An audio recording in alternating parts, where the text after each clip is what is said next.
anak na tulungan o tumulong sa magulang? Ang tanong niya, obligasyon ba daw ng mga anak na tulungan ng magulang? Ma'am, alam mo, isa to sa pinakamabigat na tanong sa bawat pamilyang Pilipino. Ganito kasi yan, ma'am. In our culture, it seems like a natural duty of the child to help the parent. Hindi dahil sa utang na loob, kundi dahil sa pagmamahal. Pero tandaan mo rin, ang pagtulong, hindi dapat nagmumula sa takot o guilt. Dapat galing sa puso. Obligasyon ba?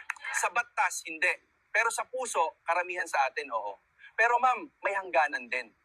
Hindi dapat masira ang buhay ng anak para lang mabuo ang pangangailangan ng magulang. Tulong, oo. Pero hindi hanggang sa mawalan ka ng sarili mong kinabukasan. Ang tunay na tulong, yung hindi ka nauubos.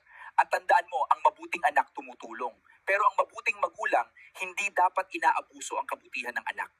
Sir Pajak, tanong ko lang po, obligasyon ba ng mga anak na tulungan o tumulong sa magulang? Ang tanong niya, obligasyon ba daw ng mga anak na tulungan ng magulang?